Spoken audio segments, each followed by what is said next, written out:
Hello, I'm Megan, a 34-year-old entrepreneur who owns a budding app development company. Although it's a small setup, it brings me immense joy and satisfaction. My husband, Willie, is 2 years my senior and works at a bank. We both have a strong passion for our careers, which often leads us into deep discussions that last until the early hours of the morning. Willie is incredibly supportive of my career, and we share household responsibilities equally. We've been married for 5 years now, and although we don't have children yet, we both love kids and hope to start a family someday. I come from a family that owns an auto parts factory, which my father started and my brother now manages. This allows me the freedom to pursue my dream of running my own company. I frequently seek advice from my supportive family, making them a crucial support system in my life. Willie is an only child, and his family owns a small factory. They had hoped he would take over the business, but he chose a career in banking instead, which was a disappointment to his parents. His decision was influenced by several factors. The factory was struggling, and his father, Arthur, was considering closing it down. During his childhood, Willie often listened to his father's discussions with bank employees and was particularly inspired by a banker who visited the factory. This admiration led him to pursue a career in banking, and he now works at a major bank. On the surface, our marriage seems fine, but we face our challenges. My mother-in-law, Denise, doesn't respect my job because I can work from home. She views it as trivial and fails to understand its significance, which is a common issue with older generations who might not grasp the concept of less physically demanding remote jobs. Recently, my mother-in-law made a troubling statement. She insisted that I must join a family trip, declaring absurdly that if I didn't go, I would no longer be considered part of the family. She went as far as to say that not attending the trip would lead to divorce, as she felt the need to re-educate me about family commitments. This conversation happened while my husband, Willie, seemed hesitant and unsure of how to respond. Despite his reluctance, he didn't speak up, and I was left to reluctantly agree to her demands. Little did I know, this trip would be my last with my in-laws. Despite the tension, I remained dedicated to my work and my happiness, navigating these complex family dynamics as best I can. Working from home still means I'm working, and it can be quite tiring. I always make sure to arrange my work schedule around my in-laws' plans to avoid any inconvenience. While I don't expect them to understand the complexities of remote work, it's disheartening when they assume it's easy just because I have a flexible schedule. Beyond this, my mother-in-law, Denise, has several other issues with our lifestyle choices. When Willie and I got married, we built our home strategically located about halfway between both our parents' homes. Despite taking different routes, it takes less than 25 minutes to get to either house. As a couple with 2 incomes, we manage our finances individually. We believe in maintaining our independence and privacy, even within our marriage. We each contribute a fixed amount for our monthly living expenses, save the rest for the house, and manage our finances separately. Denise disapproves of this arrangement too. She believes that couples should share everything and that it's strange for family members to keep secrets from each other. According to her, keeping personal matters private means we are not a true family. I suspect that because Denise does not like me, she looks for reasons to criticize what I do. She adores her son Willie, so in her eyes, I am more of an irritant. Every time we meet, she makes hurtful comments about us not having children yet, a subject that is very sensitive to me. It's generally considered polite to avoid such personal topics, but Denise brings it up every chance she gets. To avoid conflict and not upset Willie, I've even started staying late at work on purpose just to avoid seeing her. Denise has done many things that surprised me, but one incident truly crossed the line. It happened on the day of my best friend's wedding. My friend was moving abroad after her wedding, and I was looking forward to celebrating her big day with her, knowing we wouldn't see each other often after that. However, a week before the wedding, Willie came to me with a request from his father, Arthur. Arthur wanted me to attend an important business reception that same day. Naturally, I refused, as the only thing that would keep me from my friend's wedding would be a life-or-death family emergency. That evening, when I returned home from work, my in-laws were unexpectedly at our house. As soon as Denise saw me, she confronted me angrily. "Megan, what are you thinking? Refusing Arthur's request is outrageous. As Willie's wife, it's only natural to prioritize family obligations. Your refusal is unacceptable, and you need to rethink your priorities," she yelled at me. Willie was there too, caught in the middle of this difficult situation. Willie remained silent as I discovered the reception was critical for the company's future. However, my best friend's wedding was equally significant to me. I explained to Denise, "I understand the situation, but attending my best friend's wedding is very important to me. I don't want to miss it. Besides, I don't work for Arthur's company." As I said this, even Willie interjected, "Can't you make an exception this time? It's really about the survival of the company. I'm going, and it's a family effort. We can make it up to you for missing the wedding. It's a family crisis. Can't you help us?" I was stunned by Willie's words, especially since he knew how much I was looking forward to the wedding. Then Arthur spoke up. "I understand Megan's point, but this time we need her help." The pressure of the moment made it difficult for me to refuse. In the end, I reluctantly agreed to skip my best friend's wedding. I explained the situation to my friend who, knowing about my family dynamics, understood my predicament. She was more concerned about me than her day, which made me grateful for her understanding and kindness. Feeling guilty for missing her big day, but committed to making the reception a success, Willie and I arrived at the venue early on the day of the event. We tried contacting Denise, but she didn't answer her phone. The in-laws finally showed up just 15 minutes before the event was to start, looking disheveled with messy hair and wrinkled clothes. I was taken aback and asked Denise what had happened. "I just overslept," she responded awkwardly, then cautioned me, "Megan, make sure you're not rude." I was on the verge of snapping back, but I managed to hold my tongue. During the reception, Denise, perhaps attempting humor, ended up making a series of inappropriate comments to our guests. I felt a strong sense of pride in myself for maintaining my composure throughout the event, despite the challenging circumstances and Denise's poor handling of social interactions. This experience underscored the complexities of balancing personal desires with family obligations, and it was a day I wouldn't soon forget. Their forced smiles at the reception gave away the awkwardness, and as I had feared, we didn't secure the contract. The event concluded without any success. In hindsight, I would have much preferred attending my best friend's wedding. The failed reception left me frustrated and disillusioned, especially since it had disrupted my plans without any acknowledgement of fault from my in-laws. They brushed off the failure, likening the lack of a contract to dodging a bullet with untrustworthy people. Their ability to dismiss the situation so nonchalantly left me utterly speechless. After this incident, my discomfort around my in-laws grew, and I began to avoid them more. However, one thing I couldn't escape was the annual family trip, a tradition in Willie's family since his childhood, which persisted after our marriage.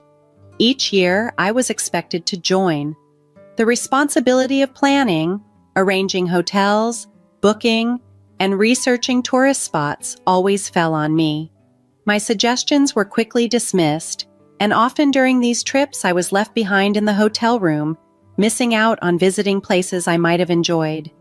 I dread these family trips and sometimes wish I could fall ill just to avoid them. Now, with this year's trip looming, despite their supposed financial constraints, my in-laws planned another extravagant getaway.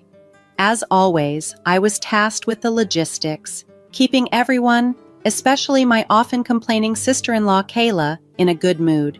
Being the sober driver spared me from enduring their tiresome conversations, which was a small relief. However, just before the trip, I received distressing news. My mother had collapsed and was in critical condition. Going on the trip was unthinkable. I needed to see her immediately. As I prepared to head to the hospital, Willie offered to come with me, but I declined. His suggestion felt like he was implying something dire about my mom's prognosis, which I couldn't bear to consider. When Willie and I informed Denise that we wouldn't be able to join the trip, she erupted in anger. "You're saying you can't go on the trip I planned? If you don't come, you're no longer part of the family. As my son's wife, it's common sense to prioritize the family trip, right, Willie?" she exclaimed, seeking affirmation from him. She cut off Willie just as he seemed about to speak, clearly indicating she was not open to other opinions. At that moment, I was too shocked to respond. Nothing could be more important than being with my mom in her critical condition. Just as I gathered myself to reply, my phone rang. It was my brother, confirming the seriousness of our mom's condition. Though my mom's condition was somewhat stable, visiting her was currently impossible due to a contagious disease outbreak. My brother explained that if she recovered, we could arrange a short visit later. This left me unsure about what to do next. Sensing my hesitation, my brother inquired about my concern. I openly shared my dilemma about the family trip versus the urge to be near our mother. Visibly frustrated, he then made a helpful suggestion I hadn't considered in my distress. The trip's destination was near our parents' home.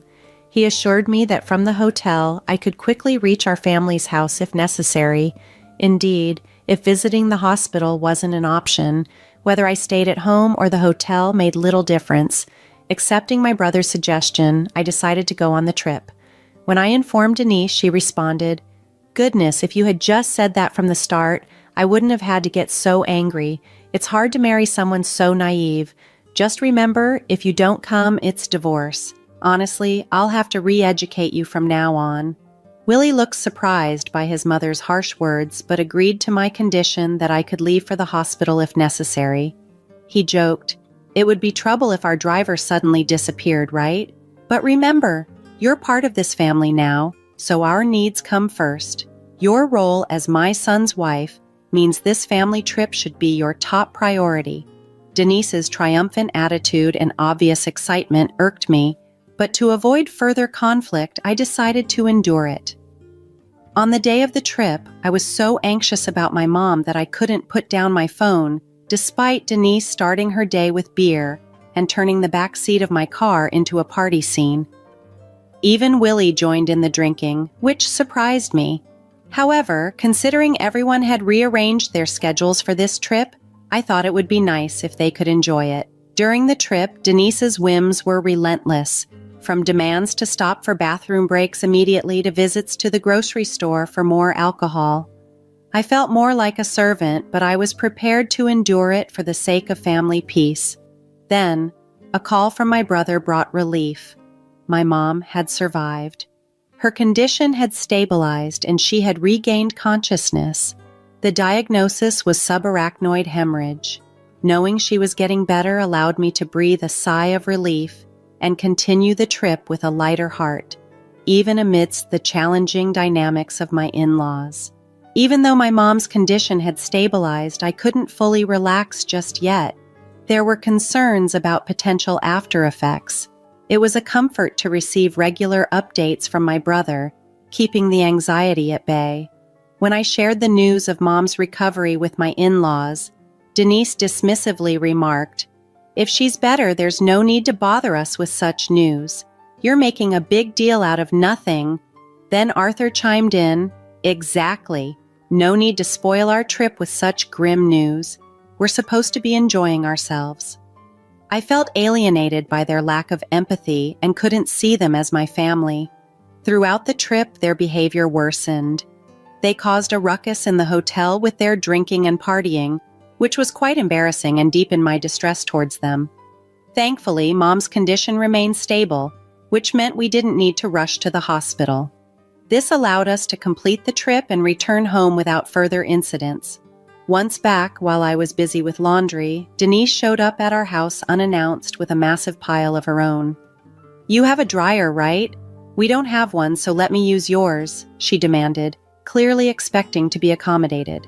Exasperated, I told her, "There's a laundromat with dryers nearby. I have a load of my own and I'm using it right now, so it's not possible."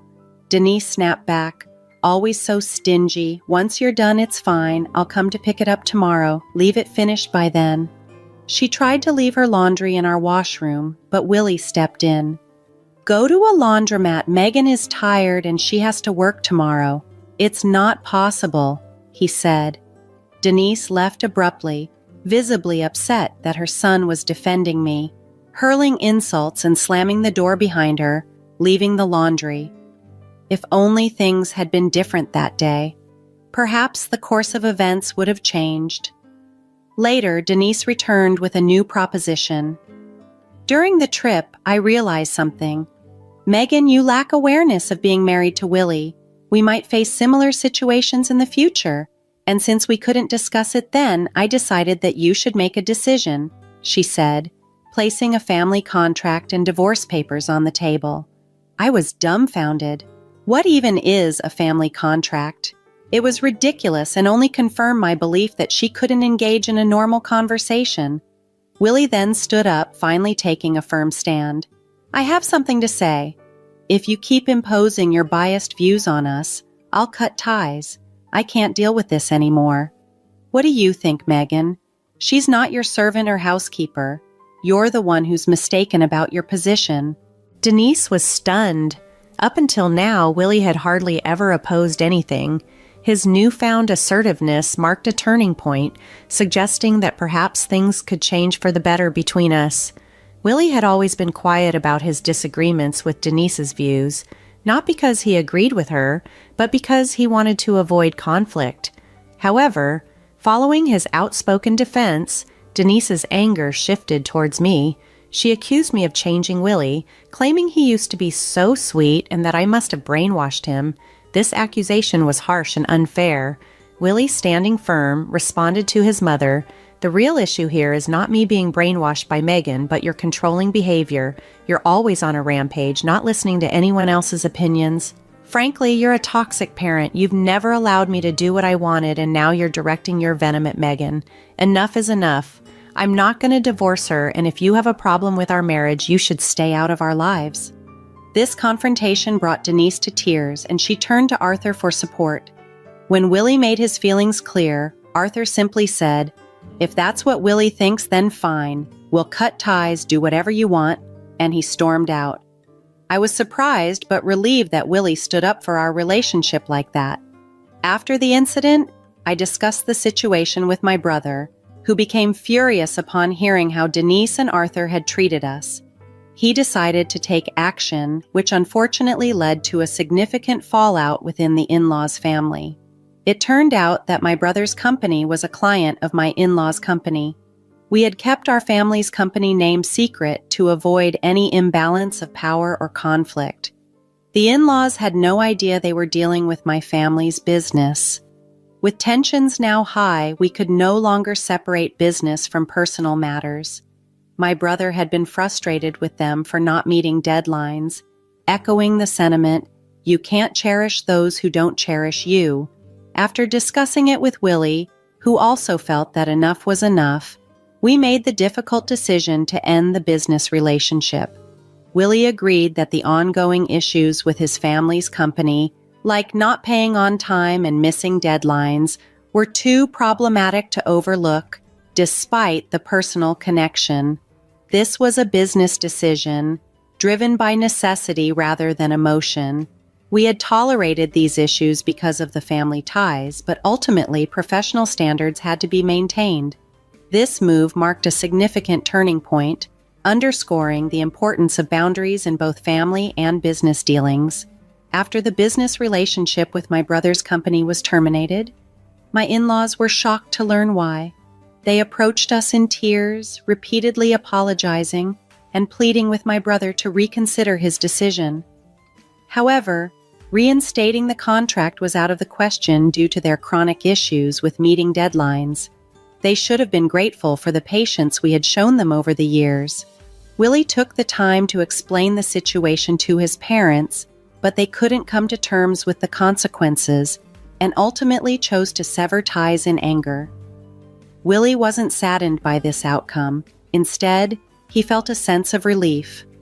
For a long time, he had been caught in the exhausting tug-of-war between his family obligations and our life together. Since the separation, we've been living a more peaceful life. I found out that Willie had been quietly supporting his family financially, but he had now ceased those payments. His family's factory, already teetering on the edge of bankruptcy and swamped in debt, inevitably went under. It was eye-opening to discover that Willie had even been paying for those lavish annual trips they insisted on, which explained a lot about their previously extravagant lifestyle. Now, living more modestly, Denise had even taken up a job. Seeing her, who had always prided herself on being a president's wife, now working a cleaning job was a stark contrast. One day, I saw her being scolded at work. While part of me felt it was a form of karma, I also recognized it as a tough lesson in reality for her, one that might eventually help her understand the value of hard work and humility. As for Willie and me, our work continues to thrive. We haven't had children yet, but we are enjoying our careers and our life together is fulfilling. We are even planning an overseas trip for our next vacation. For now, we are content to enjoy life just as we are, without the immediate addition of children, reveling in our journey together and appreciating the quieter moments we've come to cherish.